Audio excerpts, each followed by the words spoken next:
Good afternoon, everybody. Alexander here with Highwinds EDC. I have a very exciting unboxing for you today.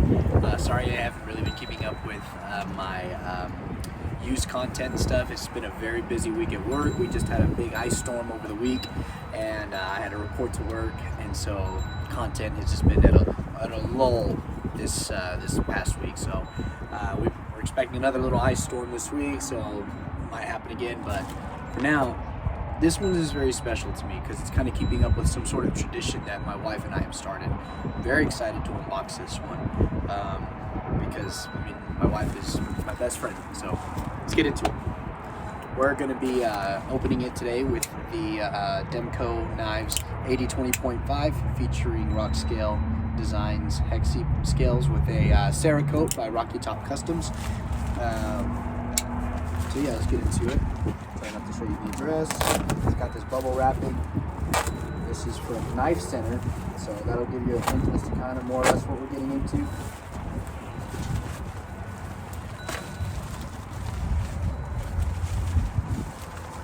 Okay, cool. I got a pretty big EDC right now, and I'll explain why here in a second. But let's get into this exciting unboxing. So, all right, there's the copy of the receipt and the printing label and stuff. Let's see what we have here. Ugh. Shark block, baby. Shark block, baby. Yeah. Oh, yeah. I hope it is the right one. Let's see. You just like this. Uh-oh, it's Alexander proof. Ugh. Let me in. Let me in. Okay. How do you get it open? There it is.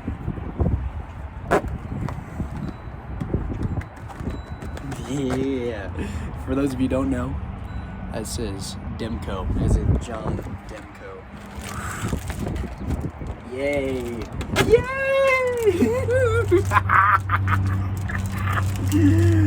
Oh my goodness, y'all. Oh, wow. This feels so good. Oh my goodness, this feels amazing. Check this out, guys. That's Coyote Tan with the stonewash hardware. Oh my goodness, look at this thing. Oh, and it's a clip point blade. Let's see. Okay, let's see. Oh. Hi, my love. My daughter's right here. Oh my goodness. Oh wow. Same great action. Let's check the little bit of blade play, but centering's good. Fresh out the box. A little bit of blade play. We're gonna debate on whether or not to put washers on this one. Oh my goodness. This is a S35 VN. You'll be able to see it right here. Oh, come on now. Let's go. Nope, that messed everything up. S35 VN, made from Taiwan. This is the AD20.5. So this is the model that is manufactured in, sorry, got a little bit of nastiness going on right here. I don't appreciate it. So anyways, yeah. And oh man, the action is just phenomenal. S35 VN steel with the stonewash blade and the clip point variation. This is probably the perfect EDC for me. It's going to be a good user. I love the shark's foot. You guys have seen the shark's foot before. I love the shark's foot. It's great for opening packages. But on this one, I have washers on it, and the action is just a little slow. It's definitely not on bearings. It's not a bearing speed action. And I like the shark's foot itself. It's great for utility cuts if I'm opening up boxes and packages and stuff like that. But as far as like work, I feel like this clip point or drop point style blade is a lot more functional. So yeah, this will be a great user. My lovely wife got it for me. And this new model has the oversized pivot, which is a larger style pivot compared to this one. This one is just kind of like a basic pivot that holds itself in place. This one has some engraving. This one says Wampum, Pennsylvania, PA, Wampum, PA. That's where these, the idea came from. That's where John Demko's from. And on the other side it says Demko Knives, if you can see that. And yeah, and the tan G10 is really good. A lot better, a lot more gritty than the original Grivery that they had. This one had the original Grivery and very thin, but this one's made out of G10 as opposed to that. So it's built a little bit better with higher end products. This is what I think everybody wanted to begin with. I think everybody, instead of the Oz 10A steel that Taiwan uses, everybody wanted something like S30V straight out the gate, a little bit better steel, something that everybody could really use. But I think due to like manufacturing and stuff like that, he went with the Oz 10A just to get these out the door. But yeah, S35VN. The price on this was a little expensive.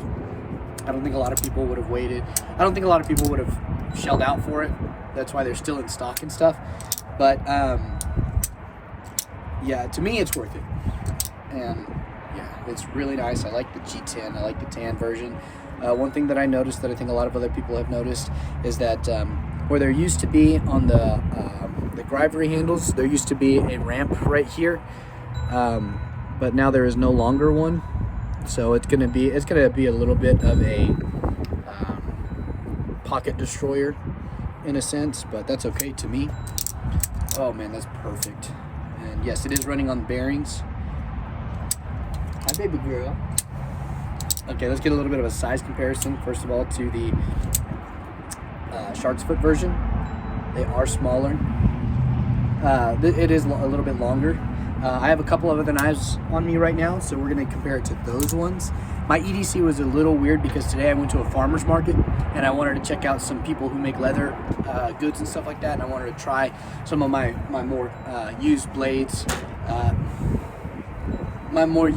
on those sheaths and stuff like that. So we'll begin with the Oz Machine Company Roosevelt.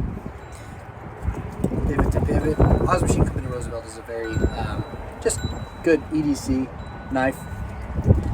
We'll compare it to the this is the Bridgeport Knife Company 395.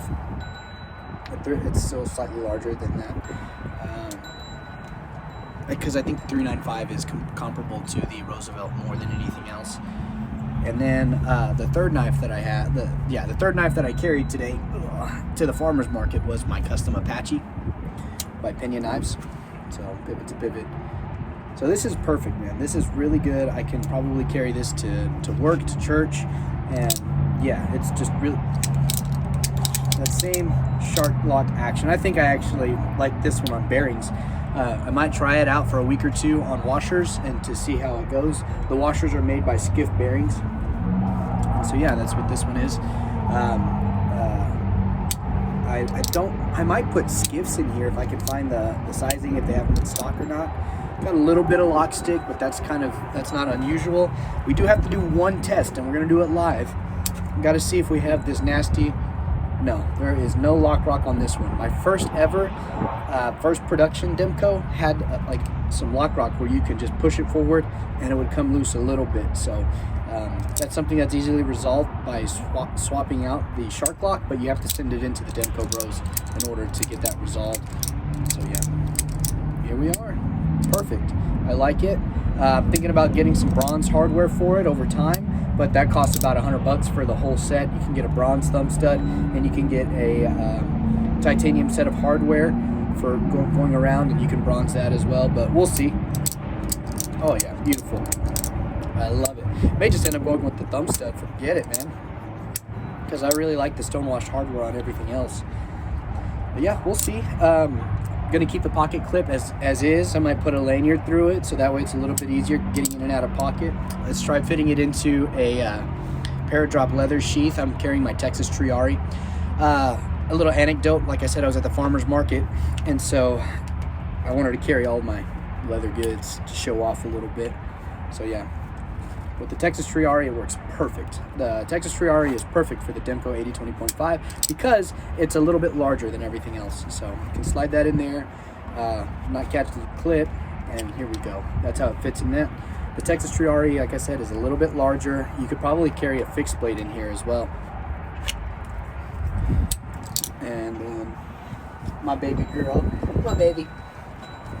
So yeah, just like the Roosevelt fits in here pretty good, but it's hard to get in because it's so well inset all the way down in there. You have to kind of like, ah. But yeah, so that's this. I just want to thank my beautiful wife. I appreciate this kind gesture, and the reason why it's so special is because my wife got me this Demko, and these are keepers. Alex and Alyssa has our wedding date, our anniversary date on this one. This one is from DLT. This is a DLT exclusive. It's still an Oz 10A. Really good knife. I really love it. And the Hexi Skills, my friend Rocky Top Customs was able to get these for me, and I was able to pay him back later.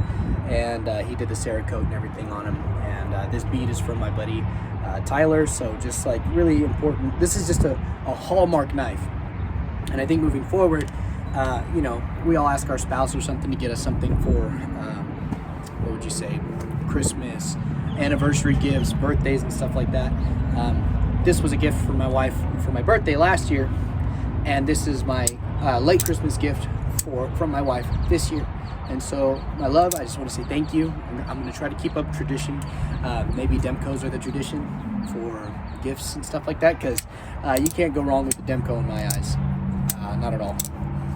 I really like the Shark lock. It's far superior to me than any Axis lock that Benchmade's ever made, with respect to the Benchmade Anthem, which has a coil spring. Very much, the coil spring on the Anthem is probably stronger than the coil spring here in the Demko AD20.5, but still. The only other one that I can compare it to is the Spyderco Manix 2. That one's got a coil spring with the cage lock, and that one's really good, very strong. I like it better than the Axis lock. So yeah, it's a sliding bar style lock. I really love the Shark lock on this one. There's a place where you can purchase it. You can reverse flick it. There's no detent, so beware of that. So if you got to reverse flick it, you're gonna have to just throw a little bit of oomph into it, but the bearings make it very easy. It's easy to thumb flick off of the thumb stud as well, and you can go right here. So it follows the knife nerdery standard, I call it. So if this, then this. Go straight into like a choked up form of cutting. On the finger choil, let's check the sharpness real quick on this receipt. So this one ended up coming out to $270. Very pricey. I would wait till you find one on the secondary market and jump on it. Maybe you can get it for like somewhere around anywhere from $200 to $240. That'd probably be your best bet, y'all. I wanted to pay full price for this one because I needed it. I love this Coyote tan. They have this one in black and natural JG10. I wanted to go with the natural JG10 and try to RIT dye it, but this is actually more my speed, I think. So let's check the sharpness on it. That was me. Oh yeah. You could probably do this all day in the S35VN. Let's try going this way. A little factory edge issues, but that's okay. That's fine. It's still sharp, ready to go right out of the box for the things that you need. And then you can always sharpen it later. I might put a 20-degree edge on this one. But yeah, very beautiful. And once again, thank you, my love. I appreciate it more than anything in the world. I hope you know that. Bye.